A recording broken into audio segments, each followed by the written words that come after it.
तो यहां पे जो फंडामेंटल एलिमेंट है, सोर्स से लगाकर लोड तक जब एनर्जी का ट्रांसफर हो रहा है तो वो किसके थ्रू हो रहा है? Loss energy, magnetic energy, electrostatic energy. और इनमें भी आप देखेंगे, ये फॉर्मूले देखेंगे, half L I square, half C B square, I square R, तो इनमें एक एक आपको ये फंडामेंटल एलिमेंट्स नजर आएंगे। ठीक है, एलिमेंट्स कौन सा? रेजिस्टेंस, इंडक्टेंस और कैपेसिटेंस। तो पूरा पूरा जो एनर्जी है वो आपका किस पे बेसिस है, किस पे बेस्ड है? Fundamental elements. तो आरएलसी क्या है? एक तरह के फंडामेंटल एलिमेंट्स है। किसी भी इलेक्ट्रिकल सर्किट को नोट या किसी भी चीज को मॉडल करने के लिए हमें आरएलसी, इन तीन चीजों की जरूरत पड़ेगी। आप चाहे कोई भी सब्जेक्ट पढ़िए, electricity, electrical engineering, electronics engineering का कोई भी सब्जेक्ट पढ़िए, किसी भी चीज को अगर हमें रिप्रेजेंट करना है तो रेजिस्टेंस, इंडक्टेंस और कैपेसिटेंस के फॉर्म में ही हम लोग कर सकते हैं। आपने कंट्रोल सिस्टम में मैथमेटिकल मॉडलिंग पढ़ा होगा, है ना? वहां पर भी हम लोग मैकेनिकल सिस्टम को जब इलेक्ट्रिकल सिस्टम में कन्वर्ट करते हैं तो भी हम लोग आरएलसी सर्किट का ही हेल्प लेते हैं। तो ये जो रेजिस्टेंस, इंडक्टेंस और कैपेसिटेंस है, ये हमारे फंडामेंटल एलिमेंट है। और ये जो यूनिट है हमारी, कौन सी यूनिट है? Unit 2, fundamental elements. इसमें हम लोग क्या पढ़ेंगे? रेजिस्टेंस के बारे में पूरी इंफॉर्मेशन लेंगे, ठीक है, फिर इंडक्टेंस के बारे में पूरी इंफॉर्मेशन लेंगे, कैपेसिटेंस के बारे में पूरी इंफॉर्मेशन लेंगे, एक एक करके। तो रेजिस्टेंस में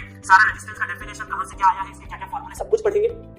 और फिर इंडक्टेंस में सब कुछ पढ़ेंगे, है ना? इसमें पावर, एनर्जी सब कुछ पढ़ेंगे। इंडक्टेंस पढ़ेंगे तो उसका पावर, एनर्जी सब कुछ पढ़ेंगे। कैपेसिटेंस में पढ़ेंगे पावर, एनर्जी, उसका यूटिलिटी, एप्लीकेशन सब कुछ पढ़ेंगे। जब तीनों कंप्लीट कर लेंगे उसके बाद, क्योंकि देखिए आगे चल के हम लोग सर्किट जब सॉल्व करेंगे तो सर्किट में आरएलसी तो लगा रहेगा, तो हमें सबसे पहले इन तीनों के बारे में तो प्रॉपर इंफॉर्मेशन हो, तब तो हम सर्किट सॉल्व करेंगे, है ना? नहीं तो डे 1 से पता चले यहाँ स्टार्ट कर दिया नेटवर्क थ्योरी पढ़ाना और सर्किट सॉल्व करना स्टार्ट कर दिया, वो तो कर लोगे आज नहीं तो कल, बट वहां सर्किट में जो एलिमेंट लगे हैं उनके प्रॉपर इंफॉर्मेशन पहले होना बहुत जरूरी है। ठीक है, चलिए अब हम आगे बढ़ते हैं और पहले स्टार्ट करेंगे हम लोग रेजिस्टेंस। ठीक है, तो ये चीजें क्लियर हुई आपको, ये बहुत काम की चीज है, पावर सिस्टम वगैरह में बहुत हेल्प मिलती है चीजों से। थोड़ा सा क्या होता है ना, एक आपका दिमाग खुलता है, आपको जो दिमाग में जो बोल सकते हैं कुछ ना कुछ ऐसा पोर्शन होता है जहां पर अगर कुछ अच्छा ज्ञान चले जाए ना तो थोड़ा एक्सप्लोर करता है, तो थोड़ा दिमाग खुलेगा, ब्रॉड तरीके से हम लोग चीजों को देखेंगे, है ना? नैरो माइंडेड नहीं देखेंगे।